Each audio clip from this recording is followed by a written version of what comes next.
welcome to our live session today with Peter. So, Peter, I guess all lights today are on the Fed, right?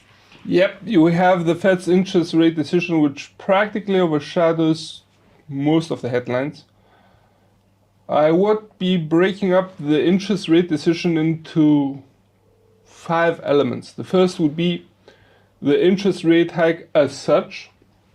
Now we have to note here that the Fed was at some point expected to hike rates by 75 basis points. That's still on, and that's the main scenario for now. Any bets about a possible 100 basis points rate hike seem to be slowly fading away. Currently, it's characteristic that Fed funds futures imply an 81% probability for the bank to proceed with a 75 basis points rate hike, while the rest favors a 100 basis points rate hike. Mind you that a week ago, if I'm correct, the expectations for a full 100 basis points rate hike were far, far higher. So we may see the market, or at least US dollar traders, being somewhat disappointed should the bank actually proceed with a 75 basis points rate hike. The second element would be the forward guidance. More or less, we see the case for the bank to maintain a very hawkish, confident, clear tone, which would be foreshadowing the need to curb inflationary pressures further, and practically that would allow for the Fed to continue hiking rates in an aggressive manner. That could more or less excite USD traders and provide support for the greenback. The third element would be the new dot plot. Now, given that more or less we had some rather solid, or if you prefer, a tight US employment market for August, given that we had a rather strong inflation report for the same month, we would expect Fed policymakers to insist on prolonging the period where high rates are going to be reigning over the US economy. And I wouldn't be surprised to see them even raising rates even further into the future. The fourth element would be the economic projections. Now, the economic projections are to show whether the bank's expectations of a soft landing are still on, or whether the bank sees more or less a recession coming, in a result, if you prefer, due to the tightening of the monetary policy. The latter scenario could create safe haven inflows for the US dollar and thus strengthen it further. And the fifth element would be Powell's press conference. Should the Fed chairman maintain, once again, a confident tone, a hawkish tone, possibly also exceeding market expectations, that could provide some support for the USD. Overall, given that we have a number of elements which tend to imply that most probably the US dollar is going to be getting some support. On the other hand, though, we have market expectations which have already priced in largely a hawkish Fed. So traders may be on the lookout for any red flags regarding the tightening of the Fed's monetary policy. Should there be such red flags, we may see the USD losing some ground. How are US stock markets reacting? Well, US stock markets have been more or less weakening despite some slight support they got over the past couple of days. Overall, though, we expect that should the Fed be hawkish enough, we may see US stock markets weakening once again, as a hawkishness on behalf of the Fed would be more or less implying further tightening, aggressive tightening of the monetary policy, draining the market out of its liquidity, and thus provide less opportunities for business development and profitability. By the way, we have to note here that at the beginning of October, we're going to be getting the earnings reports for quarter 3, and the tightening of the monetary policy of the Fed up until now may have already have had a negative impact on profitability of companies. How about gold's price? Gold price is expected to maintain a negative correlation with the US dollar, most probably. Should the USD continue to rise, we may see gold prices weakening. Mind you that US yields are on the rise. And definitely that has a negative impact on the non-interest bearing precious metal. I would highlight that the 10-year yield has reached a new 11-year high yesterday. And that tends also to reflect the market worries for a possible recession in the US economy. Could the issue also have a ripple effect on oil prices?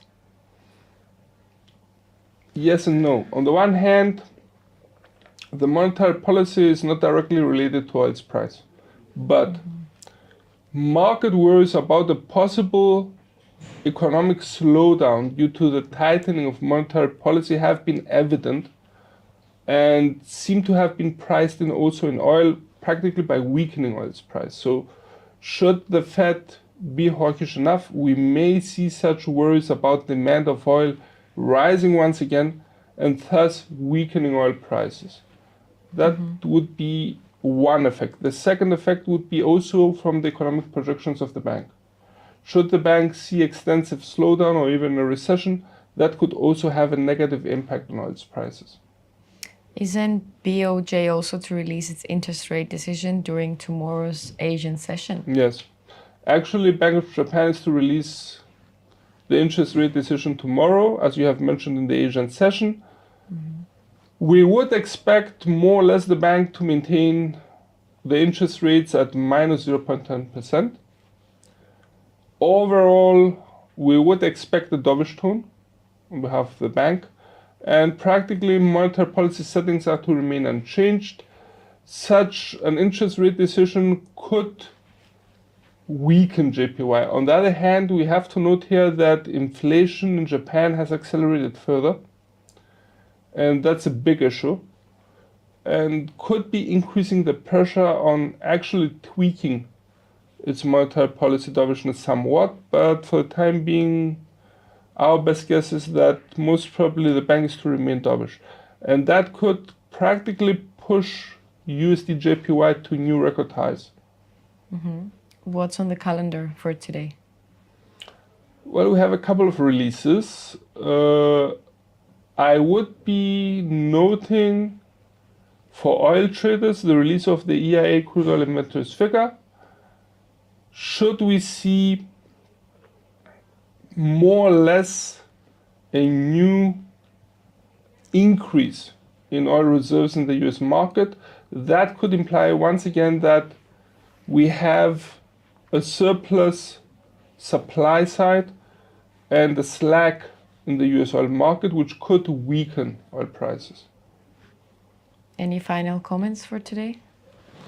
Well, we tend to have some worries about the new developments in the war in Ukraine, especially the partial mobilization which was ordered by Putin, and the possibility of referendums in the occupied areas about an annexation of the areas by Russia.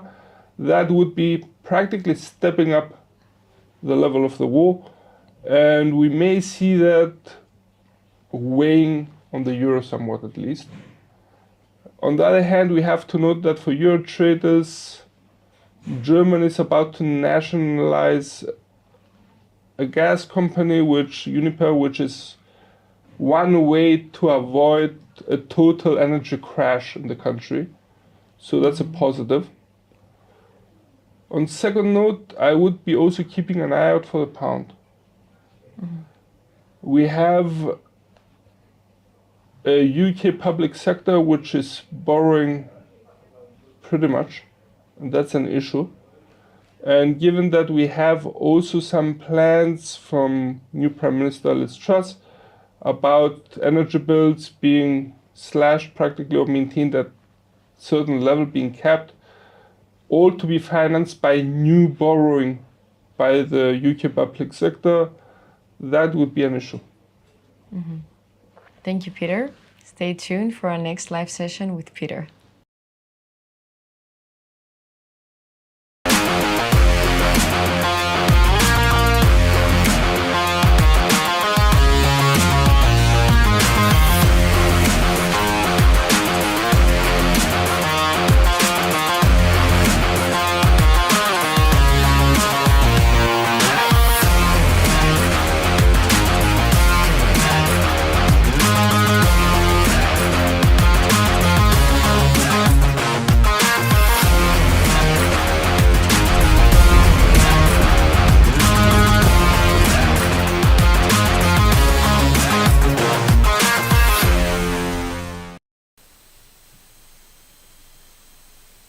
Welcome to the technical analysis part of the presentation. We have some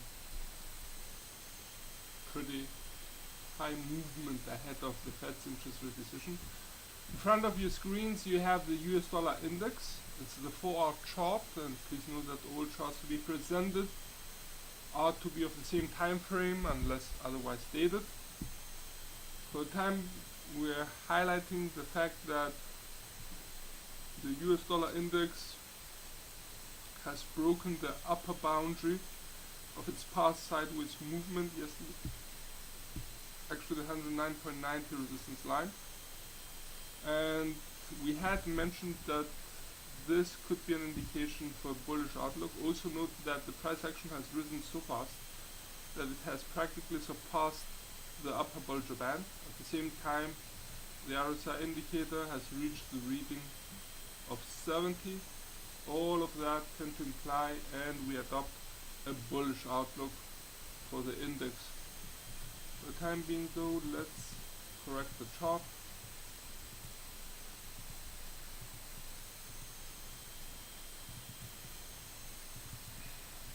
Placing the new resistance line for the 2-minute at 112.50.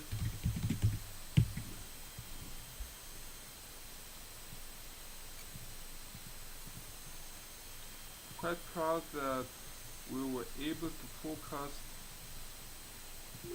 the new resistance line.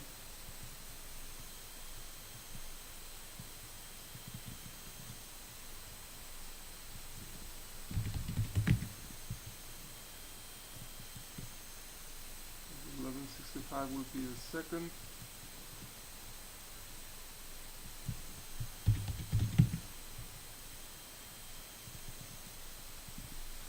It's all about the Fed's interest rate decision today, so feel free to send me any comments or any questions you may have, any ideas you would like to share.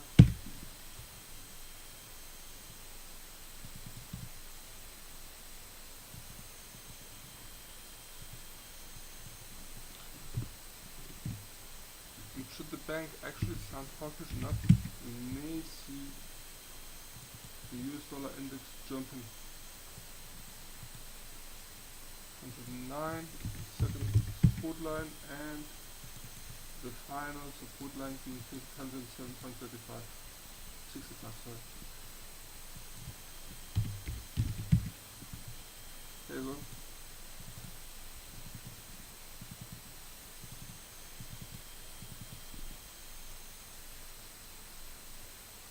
That's it. So, we switch our bias for sideways movement into a bullish outlook. Please note that the index currently is finding some resistance at the 110.50 level, which also marks a 20-year high. Yet should the Fed actually sound hawkish enough, I wouldn't be surprised to see the index rising, breaking above the 110.50, clearly aiming for the 111.65. On the flip side, note that the price action has surpassed the upper Bollinger Band, this blue line here. See that price action is slightly above it, which may slow down any further advances for the bulls, may even create some stabilization tendencies on behalf of the market for the US dollar index. At the same time, I would also be noting that The RSI indicator has reached the level of 70, implying that on the one hand definitely we have a bullish sentiment in the market. On the other hand though, the index is reaching over both levels and maybe ripe for correction lower.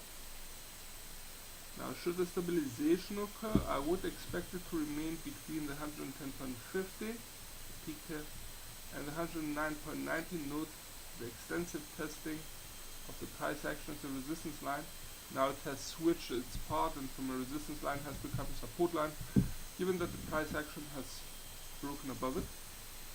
For a bearish outlook, I would require the price action to drop, break the 109.90, definitely, and I would require it also to reach as low as the 109, maybe even break above below it. For the time being though, I would like to note that there seems to be a slight upward trend line being formed, pretty fresh, pretty volatile, but keep it in mind. So let's have a look now at EUR/USD. EUR/USD, which has been dropping. It was yesterday slightly above the parallel level, showing some bullish tendencies. All of that is gone. The price action has dropped, broke below parallel level once again, and is currently testing the 0.99 support line. So we see that as still being a pretty valid level. We're keeping it. Correcting now the parallel level and turning it into a resistance line, given that the price action has moved below it, and setting the new ultimate resistance level at 0.97.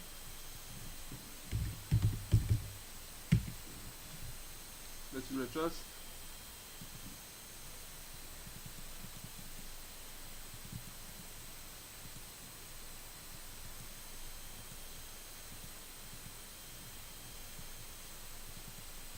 Here we go. Let's correct also the labels.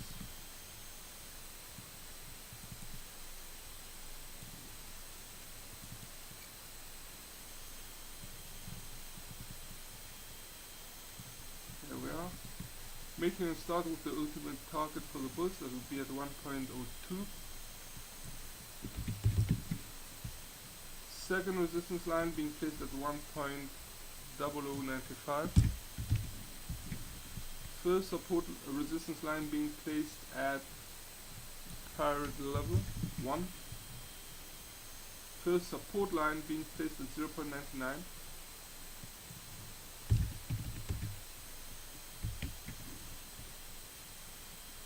Second support line being placed at 0.98.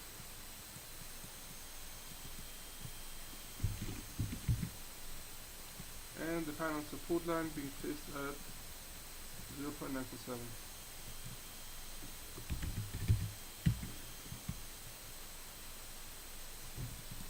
For the time being, I would expect the bearish outlook to be maintained for the EUR/USD pair. Given the steep drop, note how low the price action has dropped, reaching almost the reading of 30. It's actually right now at 35. It has corrected a little bit higher. But on the other hand, we note that it has broken below the lower Bollinger Band as well, implying that the price action could be correcting a little bit higher, which it actually does right now.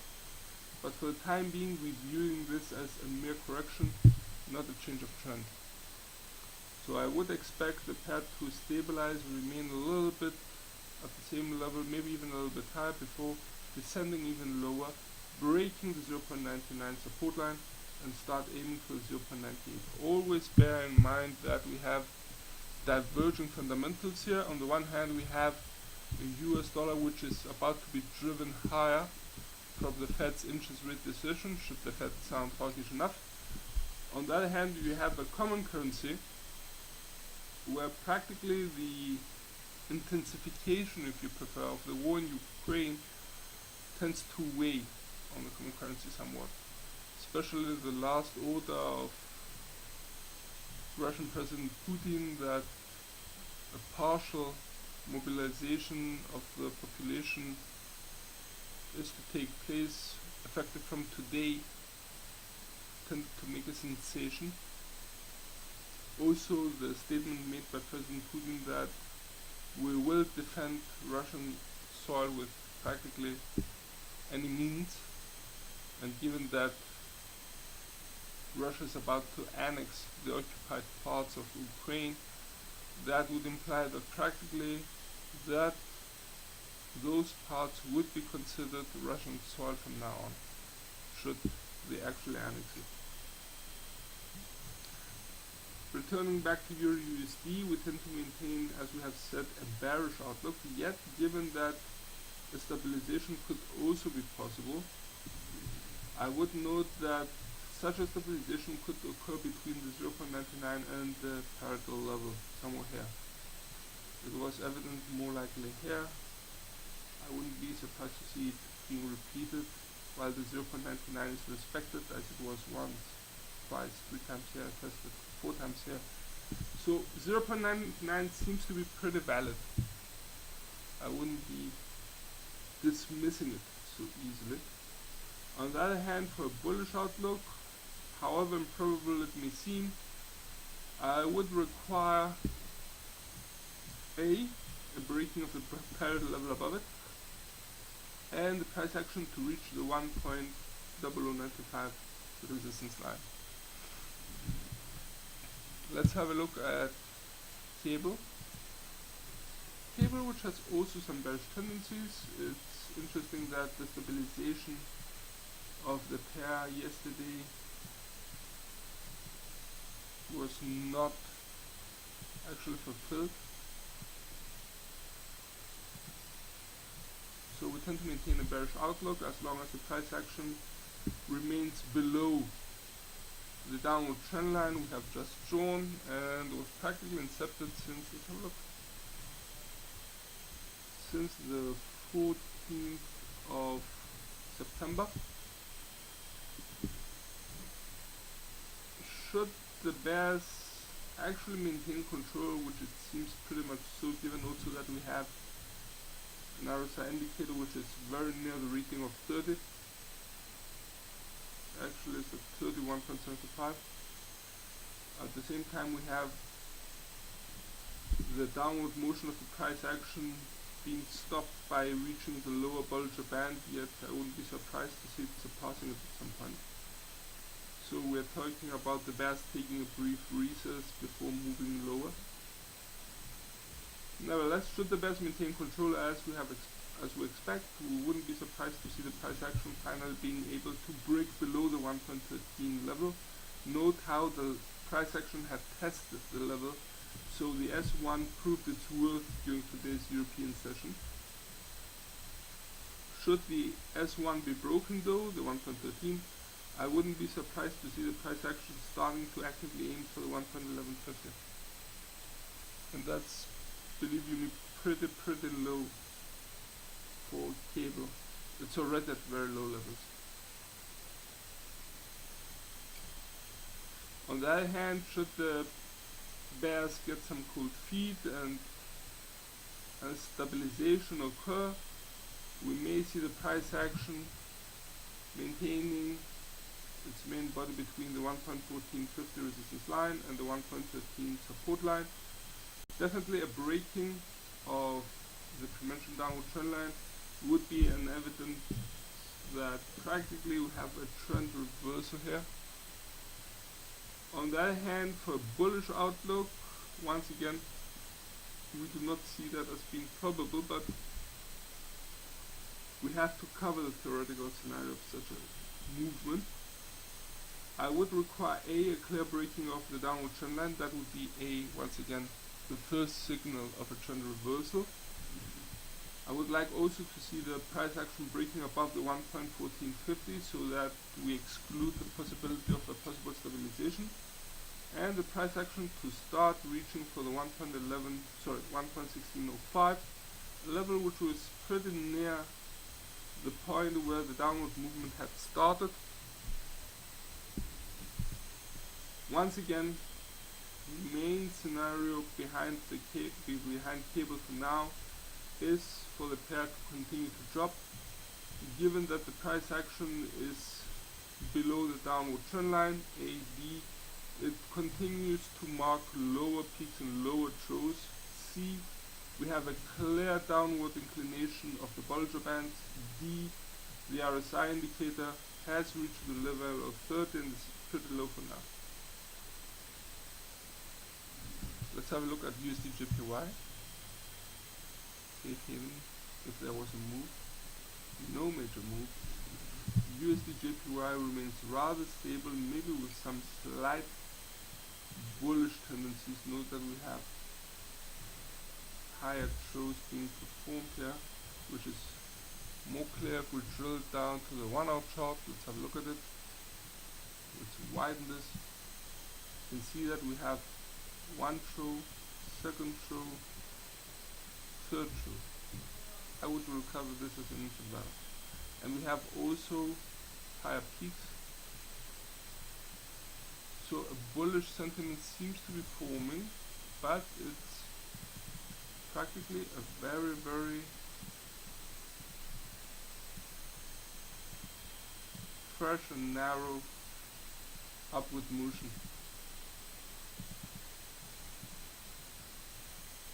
Drilling back out to the 4 hour chart. There you go.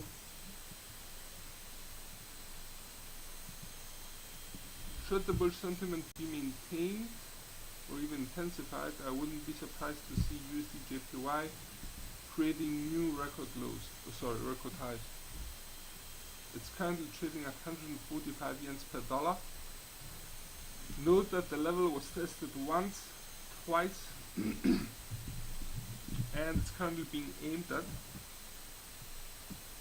But I would expect also the Fed's interest rate decision to provide a new boost to the US dollar should, once again, the Fed sound hawkish enough. Otherwise, we may see the yen USD yen sinking. Now, there was excessive rumor about BOJ actually intervening in the markets. We are viewing this scenario, we have mentioned this in the past weeks as well, and we are viewing this scenario currently as probably unlikely. And there are two reasons why we expect that BOJ is not to intervene in the markets.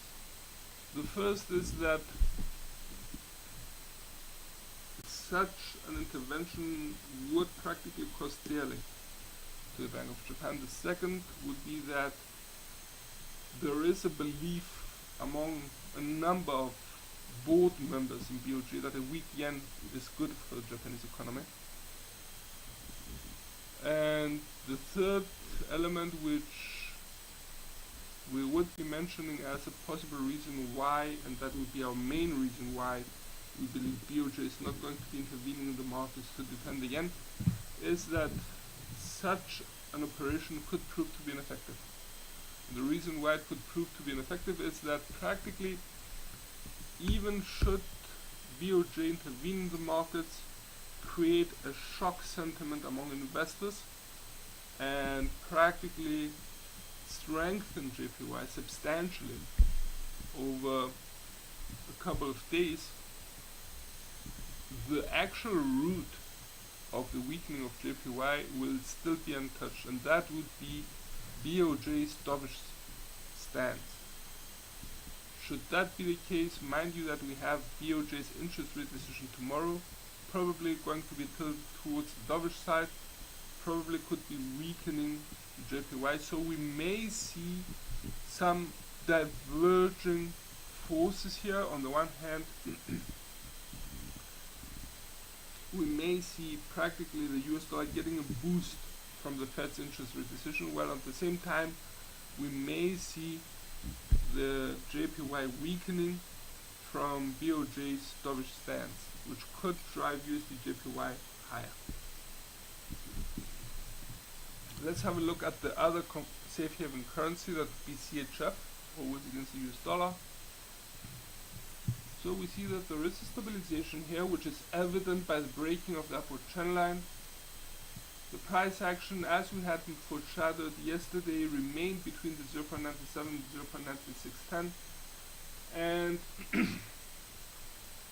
Hence, we are forced to currently switch our bullish outlook in favor of a sideways movement bias between the pre-mentioned levels. Yet, once again, the Fed's interest rate decision could change the pair's direction, and should the US dollar get a boost, we may see the price action of USD-CHF once again rising, breaking above the 0.97 and start aiming for 0.9765. On the other hand, should the stabilization be maintained, we may see the price action remaining between the 0.97 and the 0.9610. A possible bearish scenario could occur, but in our case, in our opinion, it's not so probable, but still possible. Nevertheless, for a bearish outlook, we would require clear breaking of the 0.9610 support line and the price action to start actively aiming for 0.9480. Note how the level provided support around the 13th to the 14th of September. So it's pretty valid, and we had similar touches here and here. It's interesting how the level was able to reverse this downward action once and for a second time here. Sorry. Let's also move now to commodity currencies, and the first would be AUD-USD. AUD-USD, which has moved decisively lower, practically shifting the downward trend line a little bit to the right, testing it here. Has broken decisively the 0.67, and we tend to maintain, or if you prefer, renew our bearish outlook for the pair. Let's make the necessary corrections in the chart first. Correcting the 0.67 from a from a support line to a resistance line. Coloring it in red, locking it in. Let's go hunting for a new support level.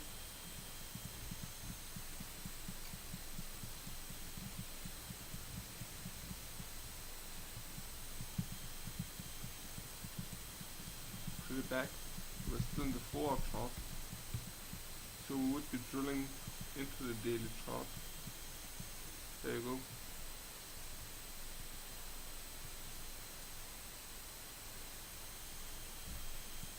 I would be noting this low here and here. And that would be at 0.6515 and green please.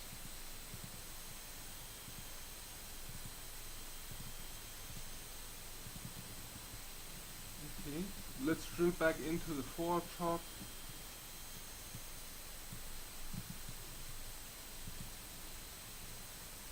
Readjusting the chart.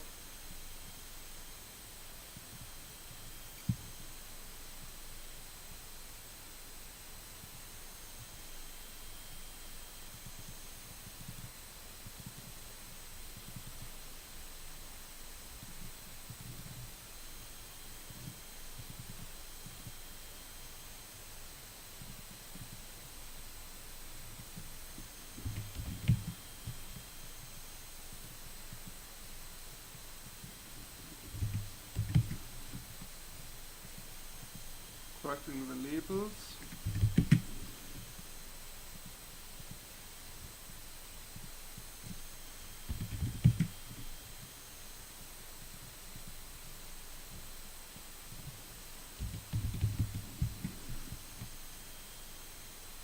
And the final support line now being placed at 0.6515. We tend to maintain a bearish outlook for the pair as long as it remains below the downward trend line and does not clearly break it. Note this testing here was a false break, in our opinion.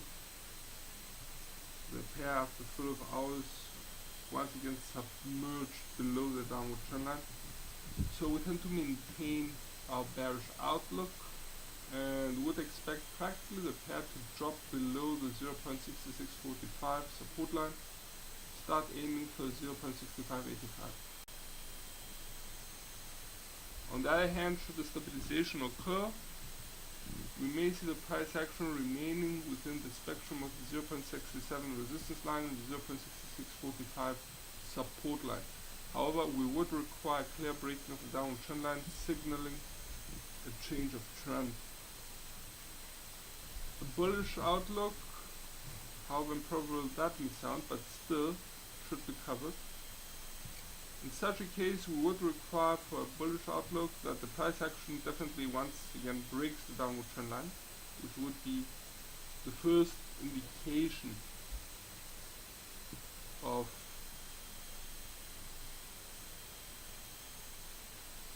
a trend reversal. We would also require a breaking of the 0.67 resistance line and the price action to start actively aiming for 0.6770. Given that currently the price action of AUD/USD is at 0.6667, we're talking about around 100 pips rise. On the other hand, some have suggested to level the upward trend line a little bit, somewhere here.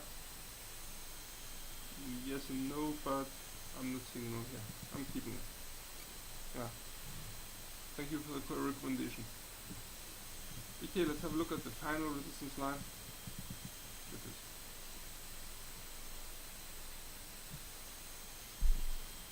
Once again, bearish outlook expected and maintained as long as the downward trend line continues to guide the price action.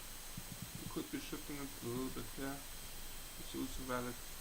But overall, that does not change the picture on technical level for the pair. What would change it would be the breaking of this downward trend line. And let's have a look at USD CAD, the second commodity currency pair. Commodity CAD, which has been on the rise, USD CAD has been on the rise, reflecting the strengthening of the US dollar. And show here tends to imply that there was correction in the shift. Yes and no.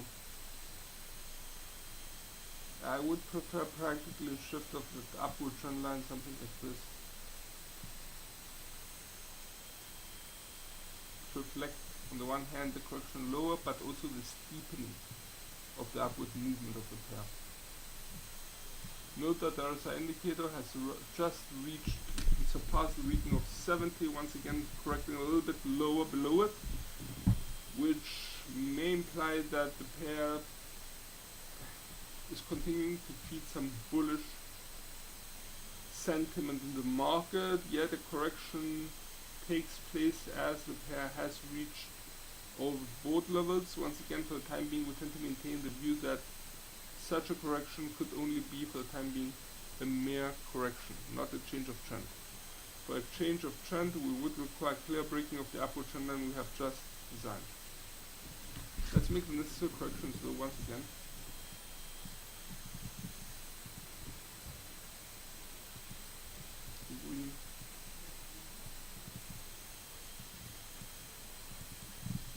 Let's go hunting for a new ultimate resistance line. The daily chart. Okay, this could go a little bit higher. Just with a touch here. Let's drill to the 4-hour chart so we get a clearer picture. Does not allow us to go that back. That's far back. So for the time being, we tend to maintain it. Note the touch here. And we have the second touch here. Could go even a little bit wider. At this level. And that would be in red, the 1.3820.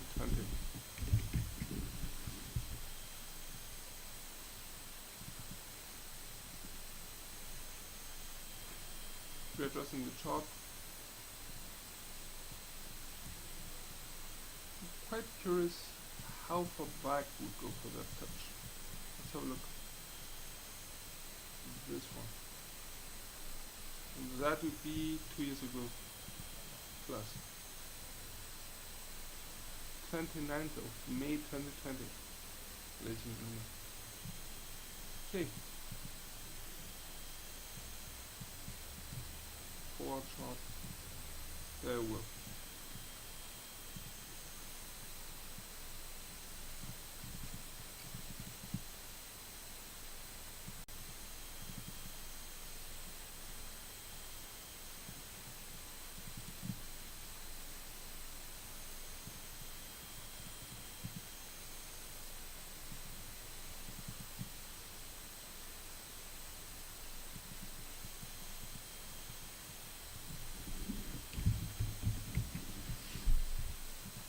Correcting the labels. 132.5, 133.50,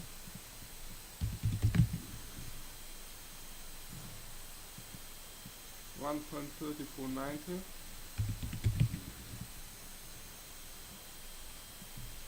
1.3650, and 1.3820.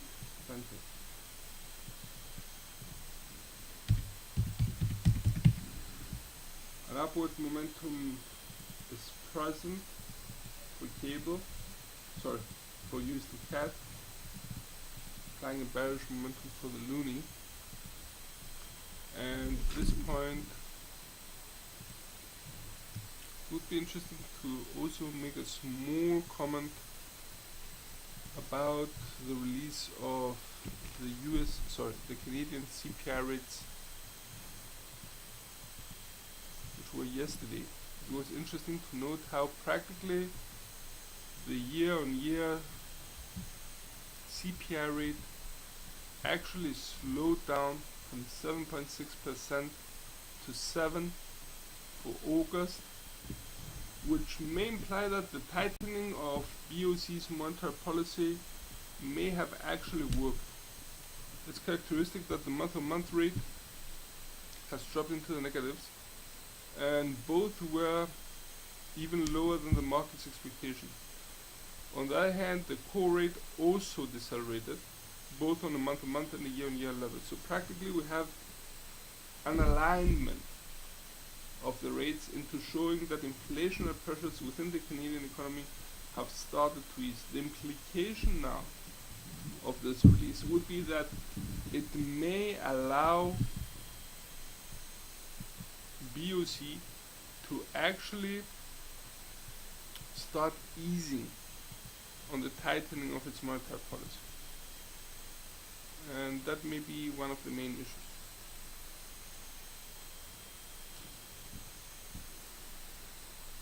Probably we may see that JPY's weakening, CAD's weakening had also something to do with the release of yesterday. Let's check up whether there was an actual market reaction. Drilling down to the 1 minute chart and going back to see the market reaction at the time of the release. Oh yeah. See how USD CAD was on the rise of around 26 pips at the moment of the release. Right here. And let me insert in circles so that it will become more obvious, creating practically a positive gap here.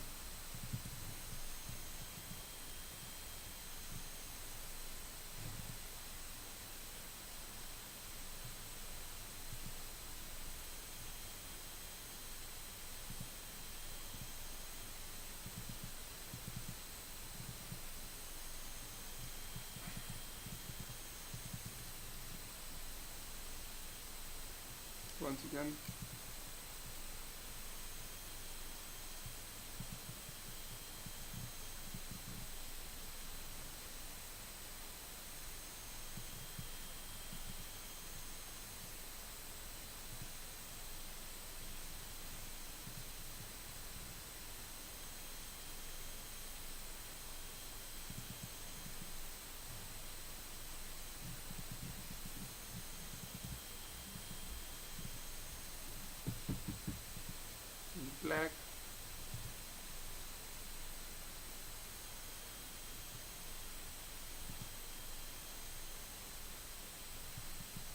intensify this.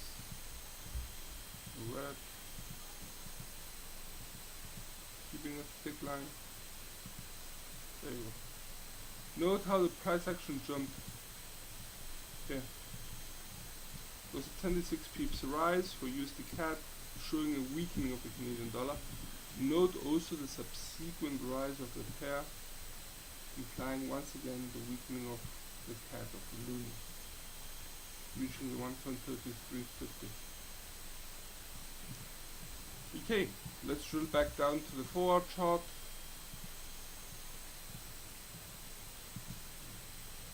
We adjust.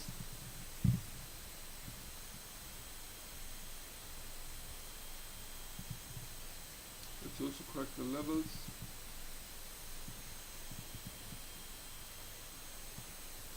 So once again, we tend to maintain a bullish outlook for the pair as long as it remains above the upward trend line.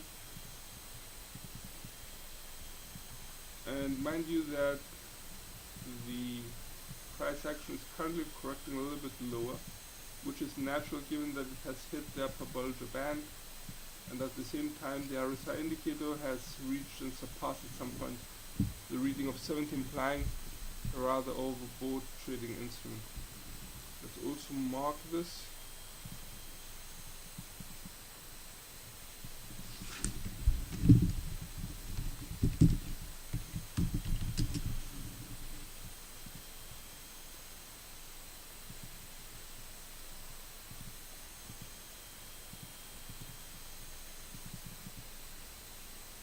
Yeah. So it's always visible at what trading instrument we're talking about. Okay, let's move now to gold's price. Gold's price, which surprisingly remains rather stable. It also has some bullish tendencies in its climbing during today's European session. Maybe with the main reason behind gold's price being the geopolitical risks, which are increasing, given the tensions, or if you prefer, the leveling up of the war in Ukraine. But it remains in a sideways movement for now, between the 1680 and the 1651. So we tend to maintain a bias for a sideways movement for the time being between the pre-mentioned levels. On the other hand, though, the possibility of the Fed being hawkish in today's meeting could strengthen the US dollar substantially. Thus, given the negative correlation between the US dollar and the precious metal, we may see it weakening somewhat. In this case, I wouldn't be surprised to see the selling interest for the precious metal being excessive, and in which case we may see it breaking the S1 1651 and possibly even breaking the 1632, the S2. That would be a bearish scenario. On the other hand, should the stabilization be maintained, we would expect the price action of the precious metal to remain between the R1 1680 and the S1 1651.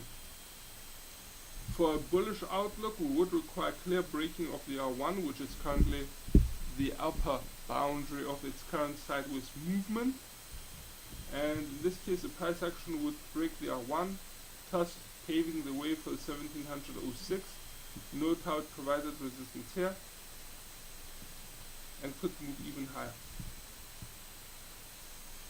The RSI indicator below our forward chart is at the reading of 50, yet with a steep upward movement, which implies that the bulls are still in play here and should not be neglected.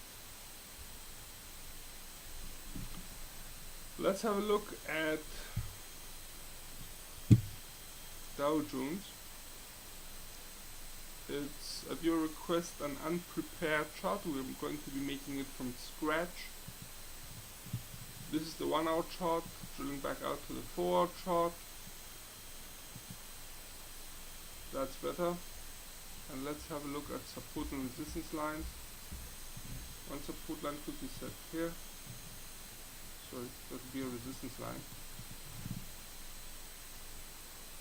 this peak here. Second resistance line, I would be placing it somewhere here, a little bit higher. Peak, oh, could be a little bit higher still. And the final resistance line to be placed, in my opinion, here. One touch, two touches. That would be this 13,700.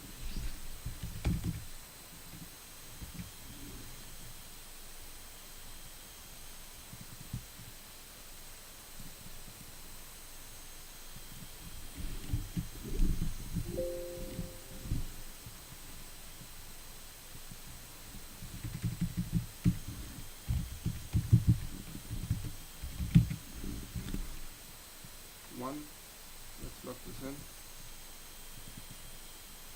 Second resistance line being placed at 32,030.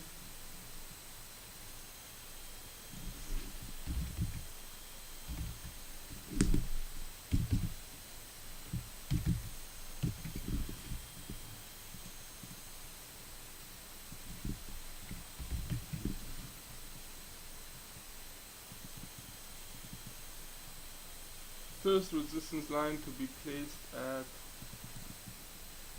31,180.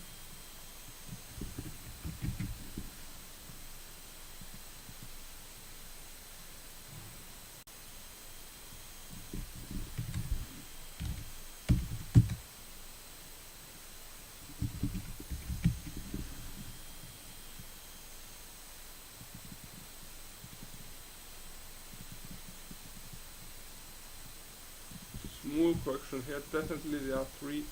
It's not that 327k, that's 32k.7. Thanks for noticing. And let's move on to support lines. Making a start with these shows here.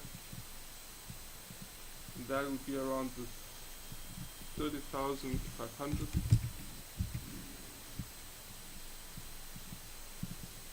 Once again,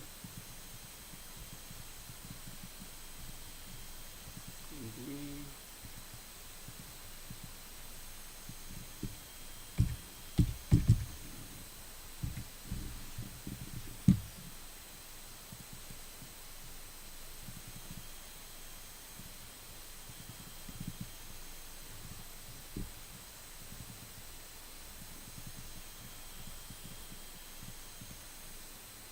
Let's go hunting now for, let me do it right here. And let's go hunting for new support lines. That will be another one. Yeah, let's show.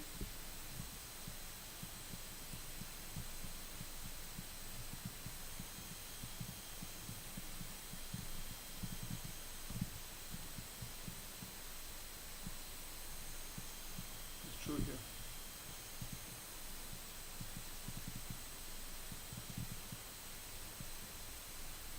And this would be the 28,915 and the, let's have a look where it was.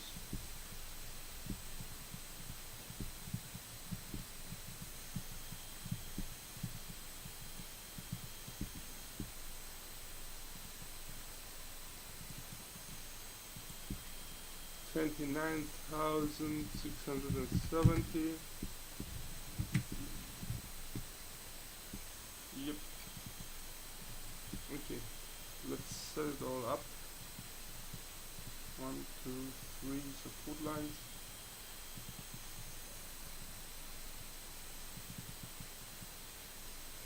Setting the resistance levels, labels once again up. This time for the final time.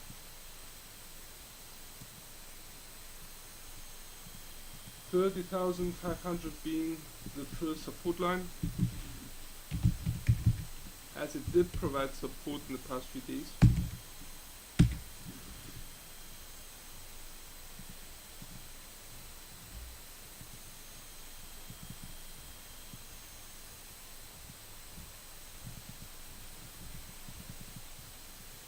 29,670 would be the second one.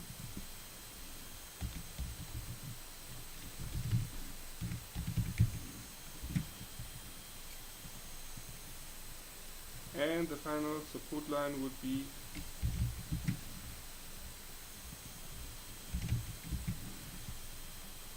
28,915.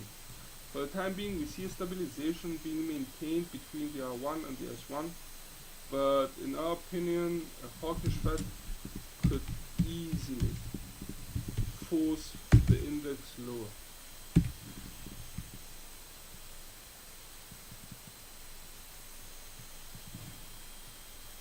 Okay, that should be it. Also, let's add the Bollinger Bands just for a quick look.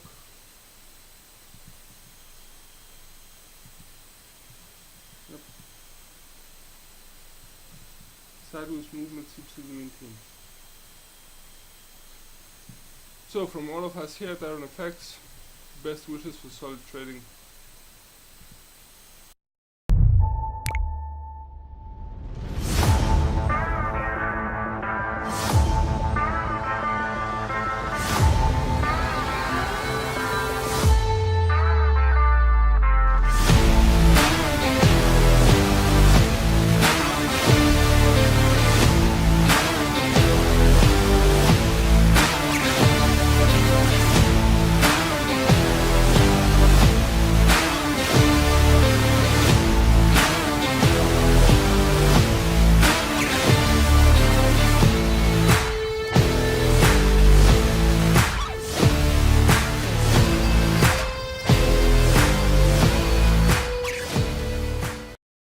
Hello, my name is Christina, and today we will focus on the steps to build a solid trading plan.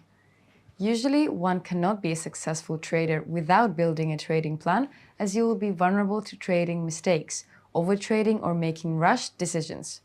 Irrespective of the trading instrument you choose to trade, having a well-structured trading plan in place helps to build a solid trading strategy and a balanced trading system.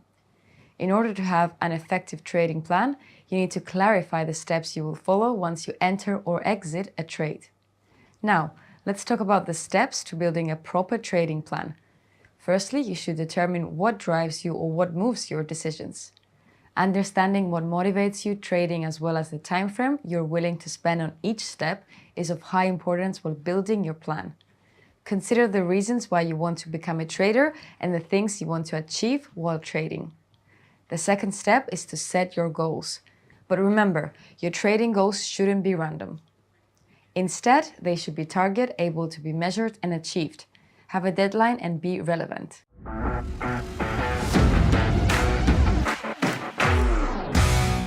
It is vital that you set profit goals on a weekly, monthly, and annual basis and reevaluate them frequently. Also, you should define the type of trader that you are. Your plan should be based on your trading personality, risk appetite, and the available time you're willing to spend on trading. For example, we have position traders that hold position for weeks, months, or years, expect to profit in the long term. Then we have swing traders that hold positions for a few days or weeks with the expectation to profit from short to medium-term movements in the market. There are also day traders that hold positions for one trading day so as to reduce costs and risks, and finally scalpers who target multiple small profits by placing several traders for a few seconds or minutes.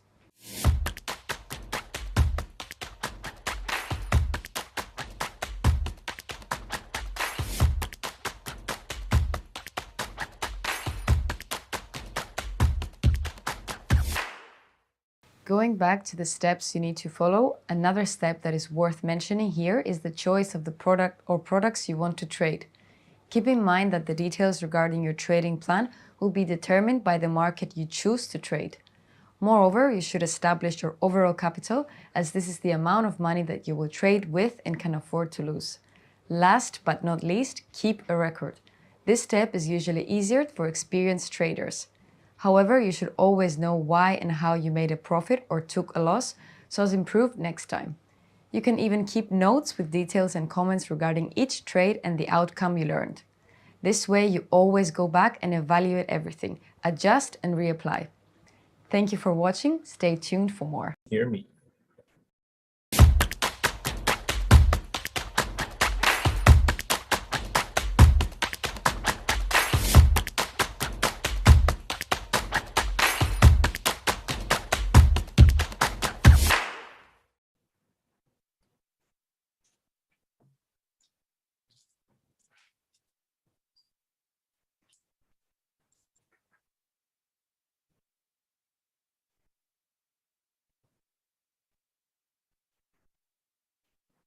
Testing, testing, testing.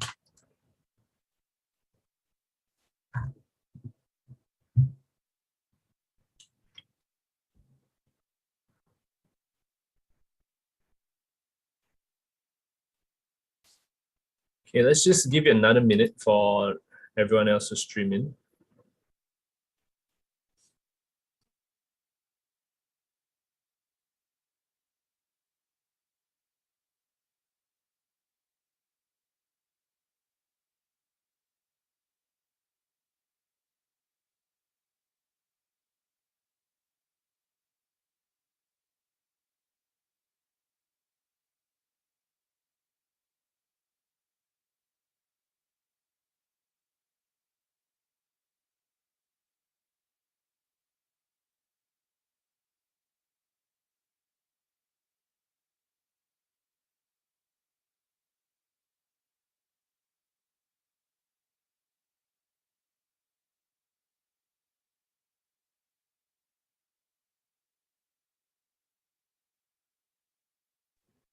Okay, guys, let's begin today's session. All right, today's session is on idea and validation. Just let me enable the chat panel, right? So there's this on your Zoom, there's this place called, there's this function called chat. Feel free to send your questions through there because today we are going to cover a little bit more advanced topic. It's on idea and validation.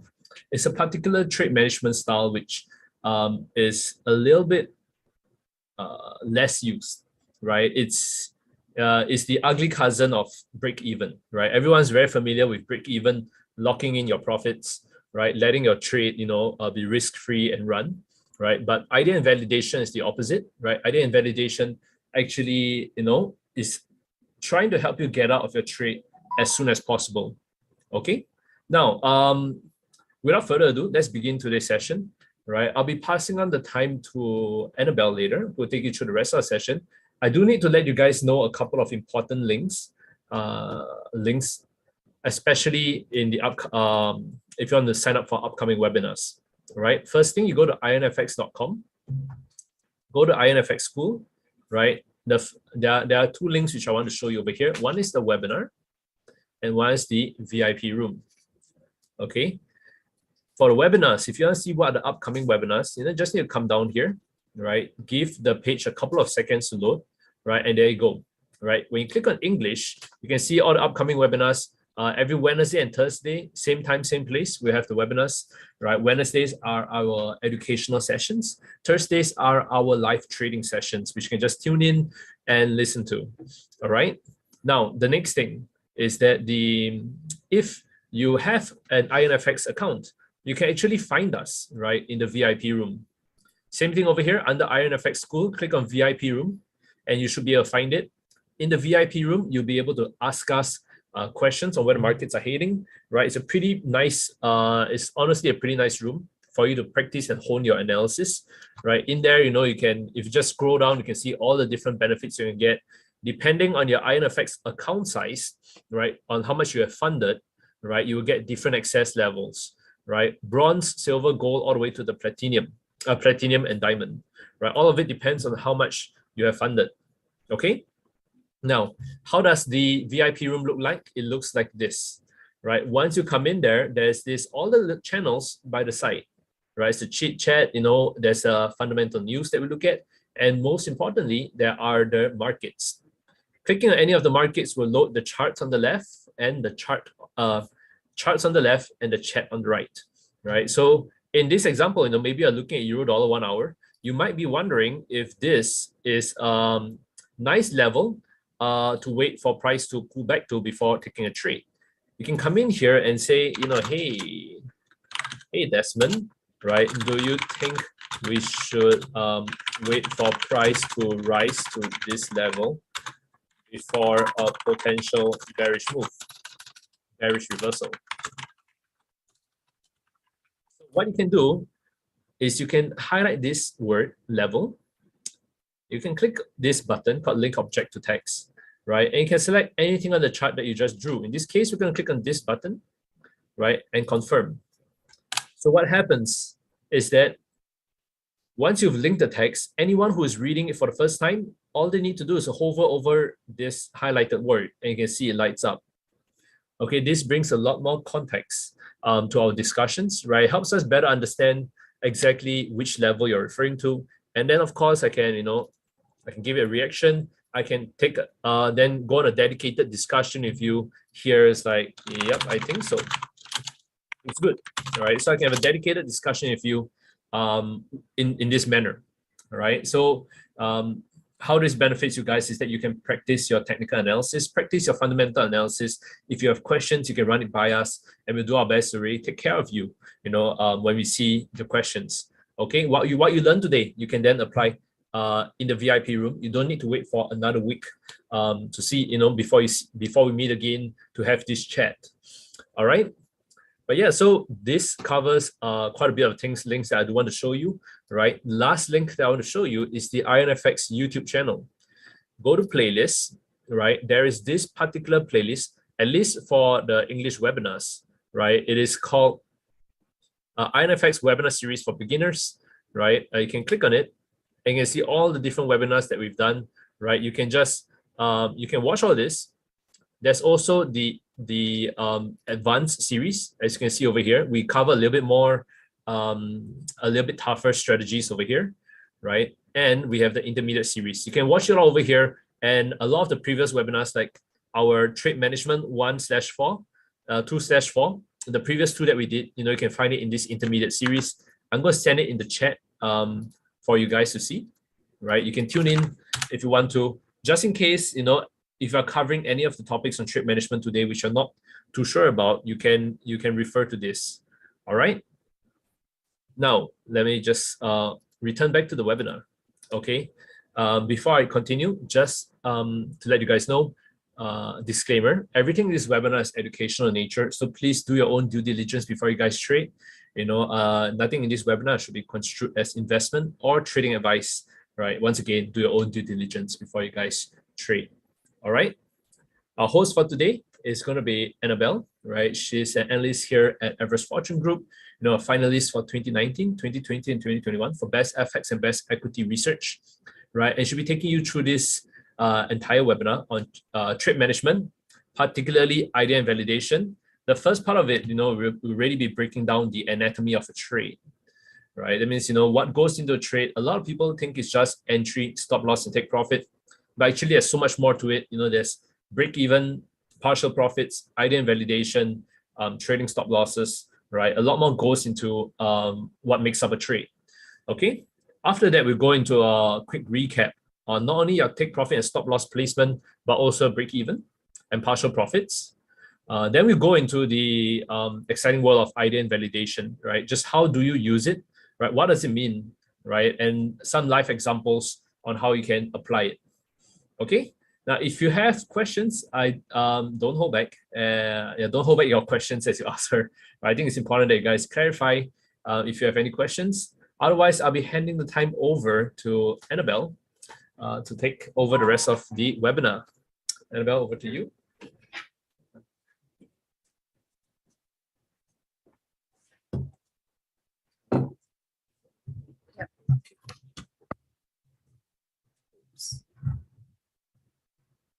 Hi guys. Can you guys hear and see me clearly? Let me know in the comment section, yeah, because I have another page that is open, so I can see whatever questions or any comments that you have, any requests, right? Just let me know. Give me 1 minute to adjust. Okay.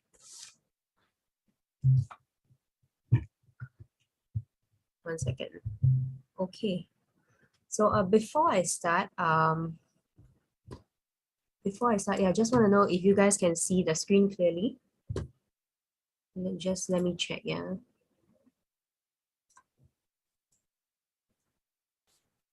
Okay, in today's session, we'll be going through the third part of the trade management, which is idea invalidation, as Desmond has mentioned, right? Okay, so I'll be going through that. Agenda of the day, anatomy of the trade, I'll be going through also the take profit, stop loss placement, and break even partial profit recap, which is part 1 and part 2 of the series, right? Idea invalidation definition, where to place idea invalidation, and some examples before I go to a live chart if we do have the time. Okay, so let me start with anatomy of the trade. So as beginners, as traders, we often only focus a lot on the entry itself. So spend a lot of time and effort thinking of the entry, where to enter, before we actually take a look at our stop loss and take profit. And this is only the first part. So this often, the break even, the partial profit, trailing stop loss, and idea invalidation are often not even a thought, not even considered, not even a thought that we have, right? Because stop loss and take profit already came in as a second thought, because entry is always first.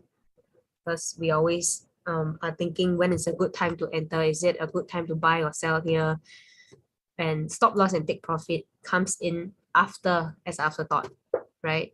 We'll then enter first before we take a look at, oh, where's the stop loss, or where should we take our profit, what's our RR, right? And then there is this break even, partial profit, trailing stop loss, idea invalidation that is not even a thought that we have, but these are all as important, right? These are all as important. So that's why there is this anatomy of trade that we are going through. So today we are talking about part 3 of 4, which is the idea invalidation. The part where we actually say, hey, we made a mistake on this trade and it's time to give up the trade, or how do we actually get out of this trade, right? And then the part 4 of 4 will be our trailing stop loss. Okay, so a quick recap before I start the session. Take profit and stop loss. Okay, this is very important. So this is the basic or the basis of a trade itself, right? Remember, there is always a major resistance area or a confluence area. If you guys remember what is confluence, right? It's a place where all your key levels or all your fib levels align, okay, forming this resistance zone. Okay, so apart from your trends, your support resistance line, there's also the confluence zone, which you have to take note. Okay, these are the commotion zone, the magnetic zone that prices always like to go back to. So in this instance, always remember, if you are taking profit, always take before. TP before the commotion, right? Because you do not want to end up having many people taking a profit, and then the price actually goes in the other direction, and instead you actually hold on to the trade hoping to get the full 100%. Okay, so your stubbornness actually causes you to miss the whole trade. Okay, so instead of 100% profit, you should always take maybe 80 to 90%. Okay, forgo the 10%. Don't be too fixated to a fixed take profit level, right? Always take before, and then stop loss always beyond, meaning above your magnetic zone. The reason why it's above is because you need that special or the additional buffer zone for price to react off, because price tends to go to the magnetic zone to test the levels, right? You just want the additional buffer in case you get stopped out. Okay, remember to be careful of the major resistance area, or we call it the magnetic zone. Okay, so this is the take profit and stop loss. Then we have the break-even placement. So where do you actually put your break-even placement? Do you put at your entry? Do you put before or do you put after? Right? So let us take a look at this. Break even is a level where you are in profit and recognizes that there is a risk of reversal. So often, break even is where you move your take profit or your stop loss. It's often where you move your stop loss. Yeah. Okay. Later I'll explain why I say this. So break even is often where you move your stop loss. So for example, you are in a trade. Okay, let me erase this. It's slightly messy. Okay, so for example, we are in a trade. Okay, there is one bounce off, two bounce, and we think like, hey, you know, price would actually come back down because it's a resistance that has actually form a double top. Maybe it would form a triple top. So we actually, okay, maybe for this chart, sorry, they are playing a breakout. Okay, so this will be the entry. So they are hoping that you break out and then this is the take profit level. Okay, let me clarify. They are hoping for a breakout in this instance to take profit at this level, the green zone. Okay, so for example, if I have a buy entry here, okay, and then my price goes up, blah, blah, blah, my stop loss would be probably here, okay, beyond my previous this is the support level, right? So it has to be beyond because you want the buffer.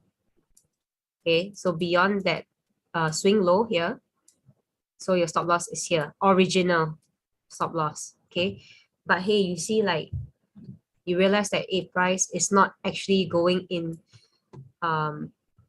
it's not quite moving in the direction that you want to at this point in time, and you are afraid that, you know, price might reverse or there might be other news, just like how there was a Russian news at 2 to 3 p.m. today, you know, and then it caused the DXY to actually spike up. You know, all the other currency pairs are moving, so there could be sudden news, or it's just not in your favor. Hence, you move your stop loss to your entry, right? This is a modified stop loss. So break even placement in this instance, it means that you are in profit. Okay, so you move your stop loss.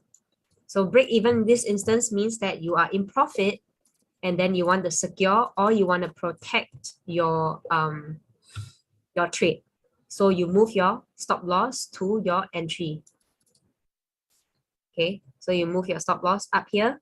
In case it actually comes back down, you are protected. Or some people, they prefer to, you know, they want to take slight profit. You can, so you can put your stop loss slightly above your entry level. Okay, so you would have some form of profit instead of a full break even. Okay, so what it means here is it is basically saying if I am right, price should go all the way to my target, but if it goes back to entry, I'm wrong and I should get out. Okay, so essentially break even placement means you don't make money, but some people, depending on your own trading style, they like to, you know, put it slightly above. Okay, now partial profit placement.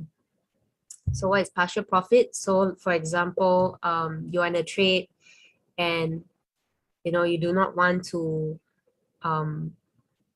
wait, or you feel like you don't want to go through the turmoil, or you know that maybe in a couple of hours there will be some news and you want to get out of the trade.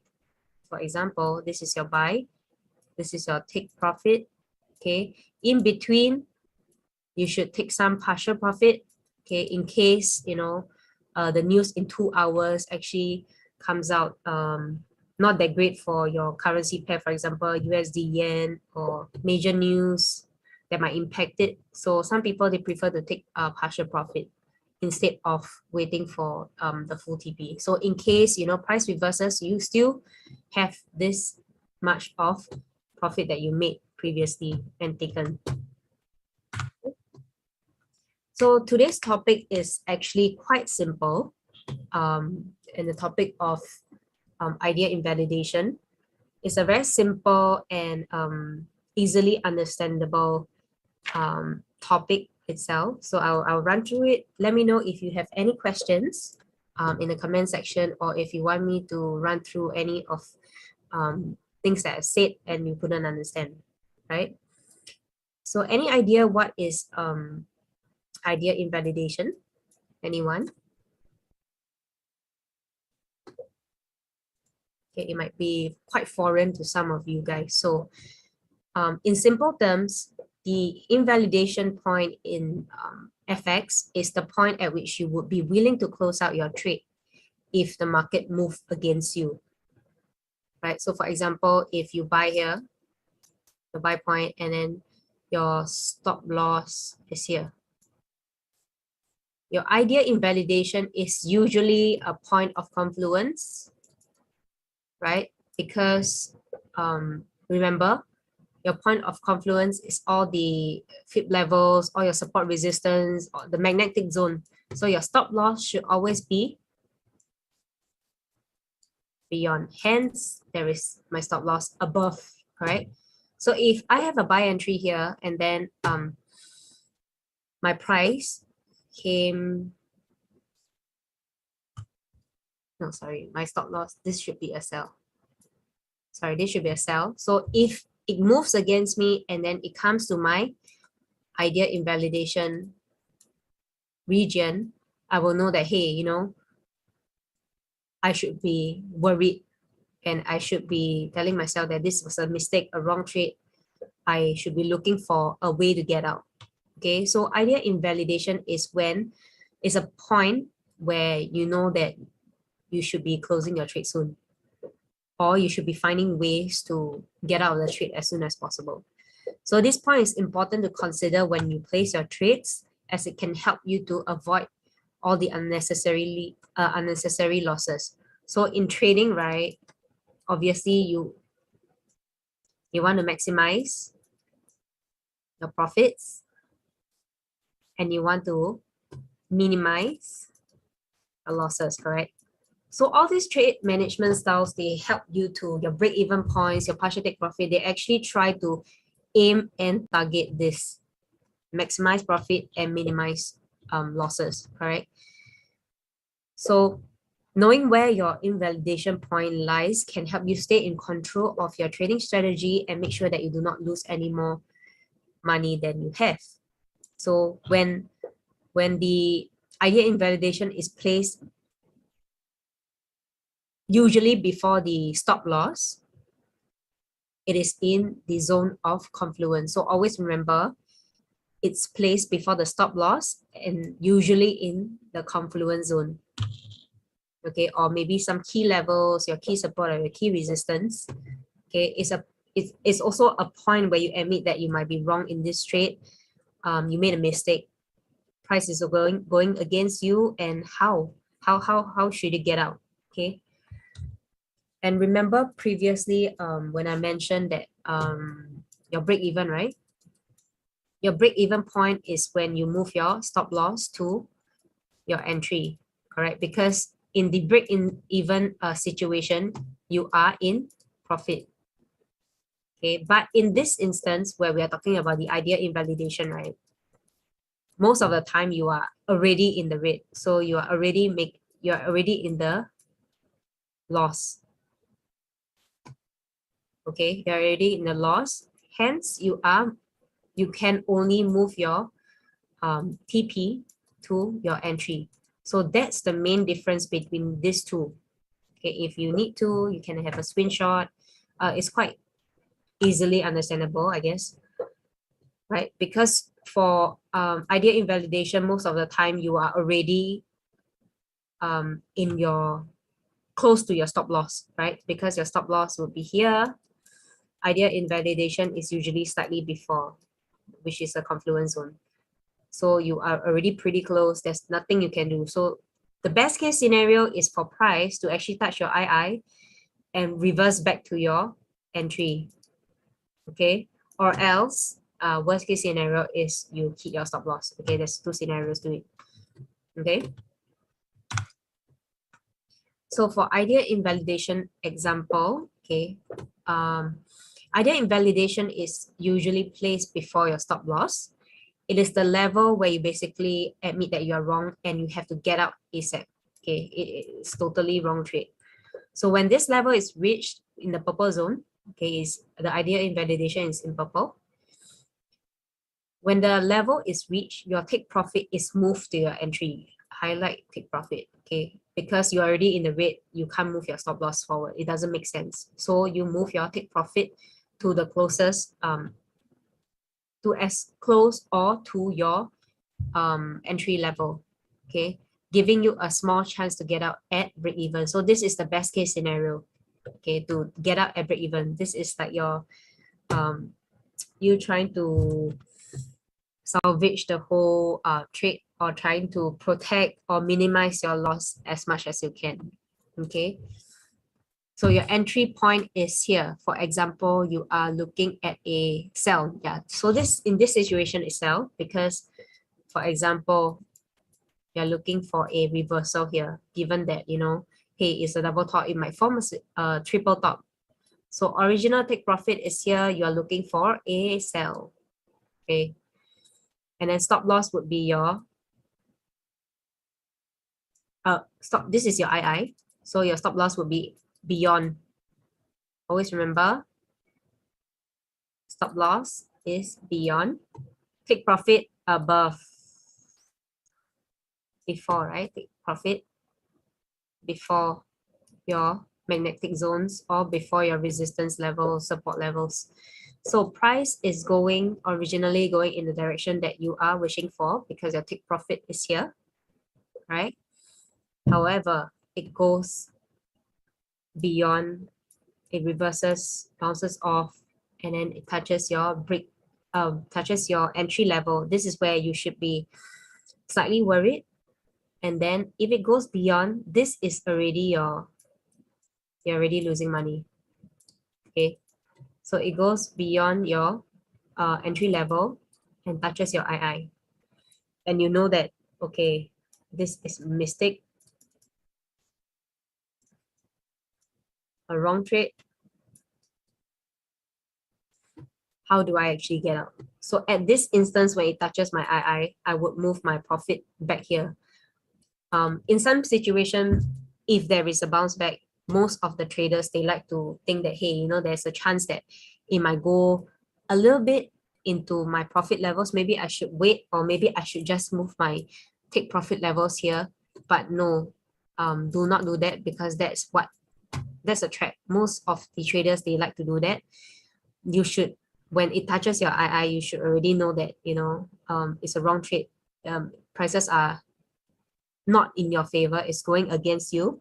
So don't risk that 2% or that 3% just to, you know, get stopped up. Okay.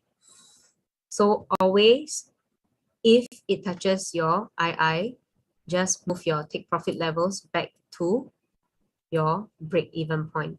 So modified take profit, manage to get out of the trade at break even before price goes further to stop you out. Okay. So idea invalidate, it means that you admit we are wrong and move take profit entry to entry. This hopefully gets us out of this losing trade. So it's idea invalidation is also kind of like a, yeah, you know, you try to salvage the whole situation to minimize losses, right? So like I've mentioned, for II, it is moving your take profit to your entry because you can't move your stop loss forward, given that you are already in the red. So it's kind of only hoping that, you know, price would come back to your entry level, and you know, you just get out. So it's sort of like hoping or salvaging the whole situation here. okay, for idea invalidation. Whereas for break-even point, you are already in profits. Okay, so you do not have to worry about anything else. You just need to know that in case prices actually come back down, I'm already at my break-even line. I wouldn't have any losses. So these are the tools these are the tools that traders use, that some of us use to minimize or to protect our trades. Okay, there's nothing wrong with making a wrong trade or making a mistake. Okay, because most of us, we like to, when we enter a trade, we always think that this trade is definitely right. If not, we would have entered it, right?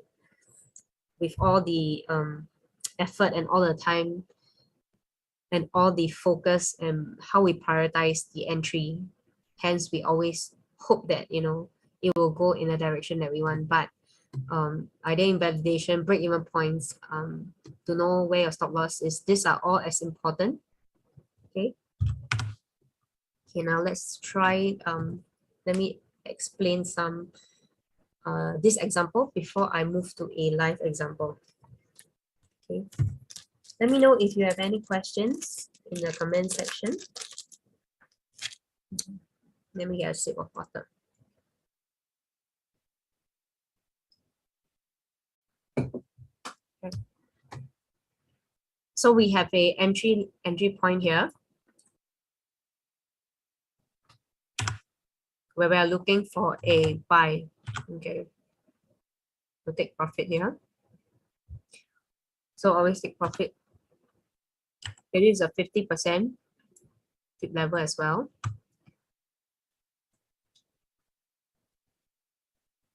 And then we have identified our confluence stop loss area, which is our 127.2% extension and negative 27.2 expansion based on the fib level here. Okay, so we have entry, we have a take profit, we are looking for a long position at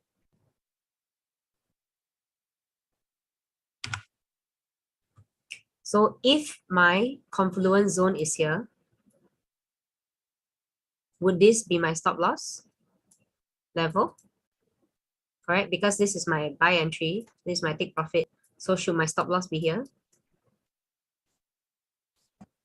Or what would that be? Should my stop loss be there, or should my stop loss be above, or should my stop loss be here exactly, or should it be at A, this level, above, or at B, below?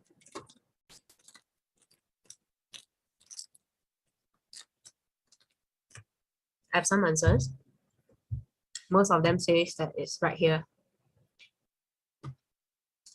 at the exact stop loss where I drew the stop loss. But if you remember my previous slides on the stop loss and take profit placement, always remember stop loss beyond.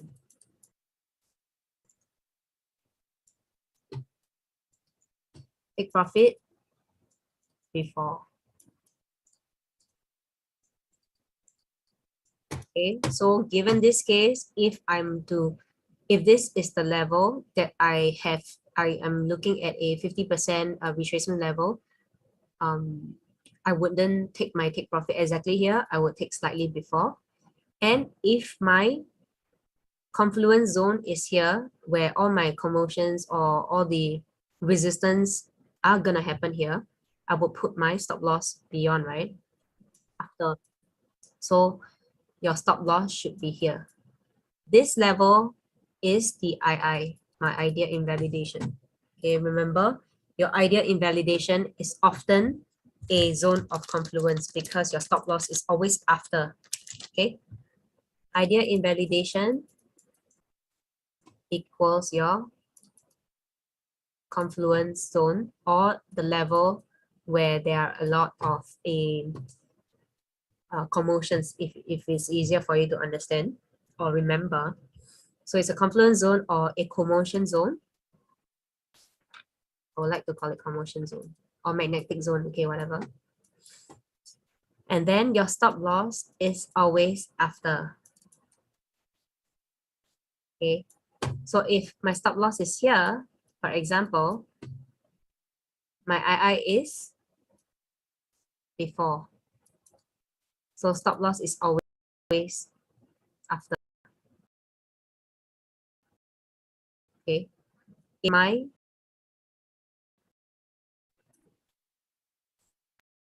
II is here, my stop loss is here. Okay, remember. Okay, so back to the chart.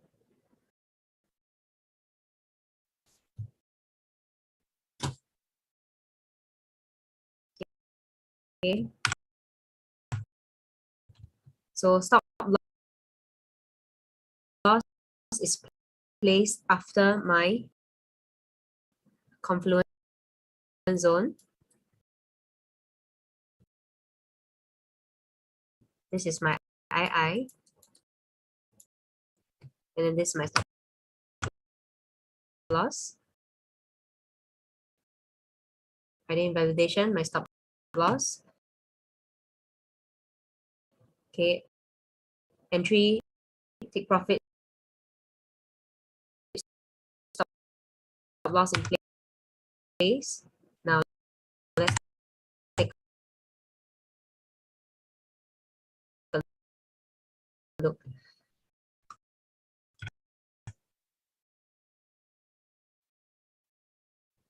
Price actually came all the way down, okay. It didn't even bounce off here. So it came crashing down. Bam. Hit your eye. This is the point where you should tell yourself, okay, this is a very bad move. Okay, no matter how much thought, effort you have put into placing this trade, you thought like, wow, this is a very nice momentum. Okay, fall down, just it didn't even bounce off. It came the way down. Okay, at this moment, you should think that is possible. One is to hit your stop loss, or number two, you bring your take profit back to trade, because you can do here, right? So the best case, price would come back where you just you really, you know, you funds that to my, and then this might be my 10% or my 2% gain. What I'm trying to say here is that are already, and you should be looking for ways to sell. Okay?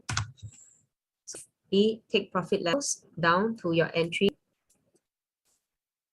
and hope that price will reverse from the II instead of stepping out. Okay, most times it will come back to the magnetic zone to test again. Okay, it did. Okay, out at break even before it hits my stop loss. Okay, so more often than not, you know, people always wanna get the 1 to 2% return, you know, when it bounces off the idea invalidation, but try not to go to that zone. Learn how to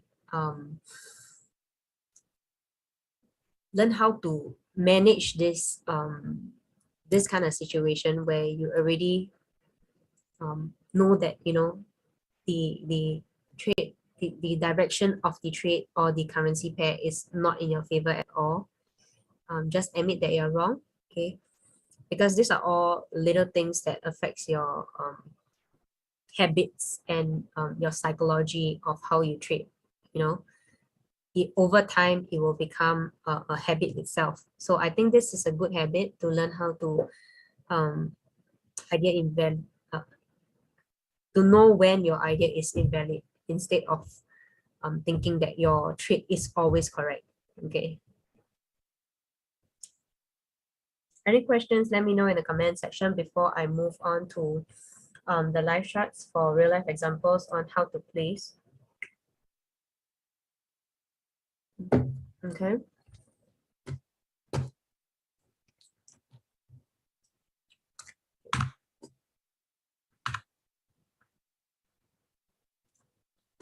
Okay, let's move on to my live chart.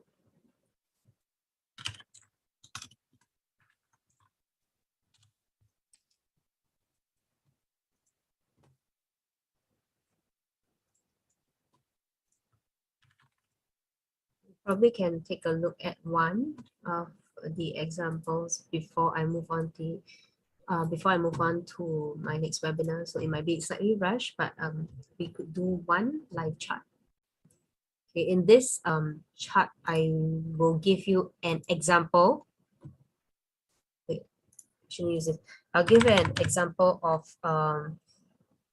the whole part 1, 2, and 3, meaning your stop loss placement, your take profit stop loss, your break-even partial profit, as well as your idea invalidation. I'll try to combine it all together.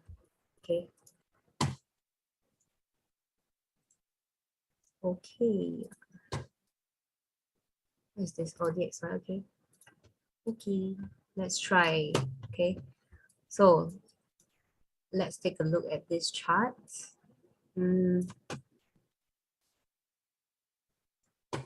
Okay, for example, if I were going for a short, right?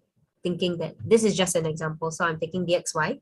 We're looking at DXY now. I'm looking at a USD weakening. Okay, for example, because yes, it's at an all-time high, and tomorrow, or rather this tonight, there will be some key news. If you guys know, the Fed is gonna speak again. And I'm thinking that maybe price would reverse. Okay, so we are looking at a sell entry here. Okay, and I'm looking at, this is just solely for example purposes. Do not take it as a real trading advice. Yeah. Okay, so this is your stop loss should always be above your confluence or whatever resistance support levels that you have. Okay, that's your stop loss above. Okay, the 127 extension is the only confluence I have, because in DXY is at an all-time high, and I have to scroll back all the way to year 2002 to have another benchmark for. Okay, so we'll just stick to one resistance level for now. Okay, just for example purposes. So this is my II, correct? Because your stop loss is beyond your II. Okay, your II is usually slightly below. We have a sell entry here at my previous high. Okay, take profit, I probably put it here because, give me one sec, take profit here because this is a key, support level which the prices has failed to break. I will put it here. It's probably my, let's see, 23, 30, or 50. Okay, it's about my 50%, around my 50% retracement level. So, okay, this is my, let's see whether there is any more. Okay, not as entirely.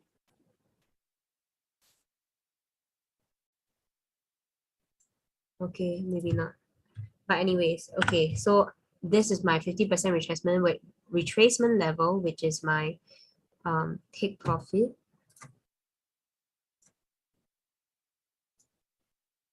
Oh yeah, that's a 60. Okay, this one also. So my confluence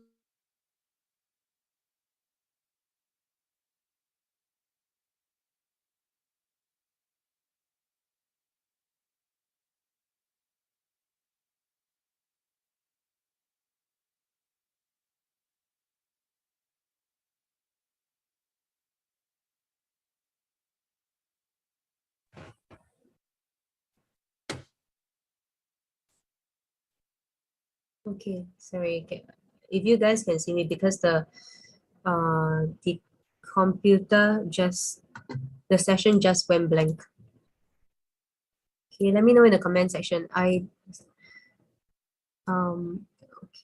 can you guys hear and see me? Hello, I didn't start from the beginning. Can we get links to training? Okay, I will send the link later on here because all these are recorded sessions. I'll paste a link here for you to rewatch it. Let me know if you can see and hear it because the session just went blank for like 5 seconds. Okay, I will continue with the session. Okay, so my sell entry is here. Take profit. Take profit here. My stop loss is here. Beyond my idea invalidation zone here. Okay, I'll use it as purple. Okay, light purple. Yeah. Okay, so we know stop loss, take profit. Okay, always place it at always place your stop loss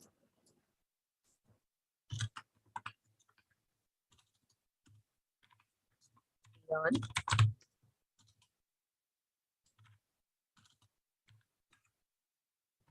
Okay. Take profit. Oh, okay. So if if there is a zone here or there is a level here that tells you that, hey, there might be some resistance going on, always take profit slightly before, okay, because you do not want to come to this zone and um, having the having go through the emotional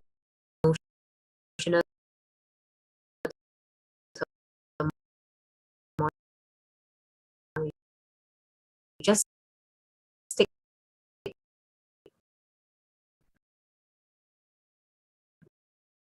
uh,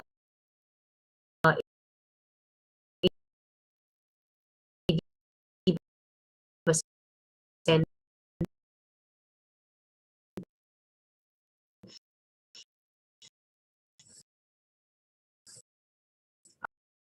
uh, profit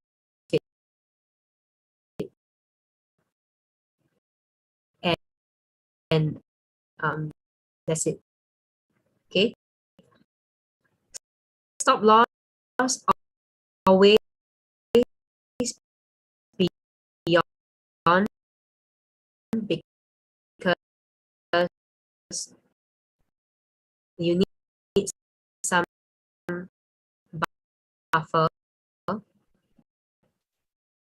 You need some buffer zone here. This is the II is the zone where prices will come here and have some commotion. So usually it will reflect it off.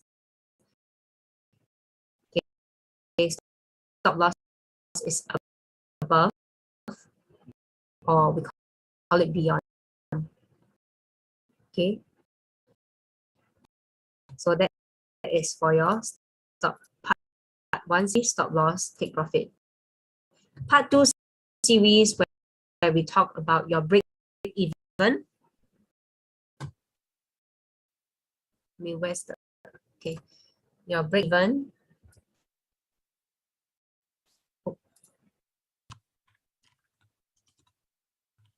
Break is usually means that you are in profit, and let me think how to phrase it. In any losses, profit, but you do not want to risk profit already, and then you got that there might be any put stop loss to the entry level. Okay, it moves certain point or a certain percent, 1-2 before you must to entry, or there will be And then you have your partial is self-explanatory profit, and you do not want to have it, or you know that in a couple of that profit, you can take partial profit and leave the profit. Part 3, I mean, which also means that situation by moving take profit, because it's not possible to move your stop loss to entry. Okay, so this is today's session. So this is the II. So what happens here is, if price actually goes down here, you take profit, that's great. Okay, if not, price comes here and you feel like, hey, there might be news in 2 hours, you are afraid, you can take partial profit here, take profit here, take partial profit, and let the rest of the trade run. Okay, this works as well. Or if prices came all the way here, you feel like, hey, I should move my stop loss to my sell entry, because I do not want a scenario where I have to go through the emotional turmoil when my price actually come up here. Okay, so you move your stop loss to your sell entry, also possible. And then the last part, which is ideal invalidation, is when price come down slightly and then bounce up to your past your sell entry to your ideal invalidation. This is the part where you have to admit that you are wrong, and you are hoping that you could get out of the trade ASAP. Okay, so you are hoping that price will actually come back to test your resistance level here at your sell entry. So move your take profit up here and hope for the best case scenario where prices actually come back here to tap you out or stop you out of the trade. In the worst case scenario, it would stop you out, but best case scenario is to get out of the trade itself. Okay, so I've come to the end of the session today. I hope you guys have learned as much as I did. I will paste this. Wait, give me 1 second. Okay, this will be the page where you can watch all our sessions, okay, from previous past few weeks. If you want to tune into today's session, you just give it a couple of days, maybe by tomorrow or the day after, it should be uploaded. This is a recorded session itself, so this is the link that I've pasted there for you to rewatch the series, today's series, right? Okay, thank you guys for tuning in. I will see you guys next week. Thank you.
Hello everyone, my name is Emily. Today we are going to talk about the 2 forms of analysis that we can use to analyze a stock. These are fundamental and technical analysis. Fundamental analysis is the process of analyzing a company's financial statements to help decide if its stock is a good investment. Basically, fundamental analysis takes the view that economic forces drive prices. A fundamental analyst is going to approach the marketplace by taking account all of the information in a given market, such as earnings of a company, the direction of interest rates, the economic environment on a domestic and global level, and what the competitors of the company are doing. The fundamental analyst will come up with a fair value, a price where he thinks a stock should be trading.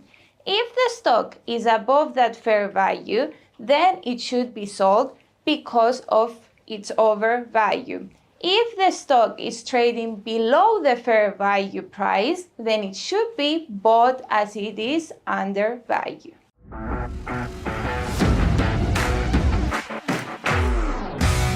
Technical analysts believe that the fundamental elements of a stock's value are already accounted for in a stock's price, that prices move in trends, and that historical patterns in the market and in stock prices tend to repeat. Basically, technical analysis looks at past price action to figure out what's likely to happen in the future.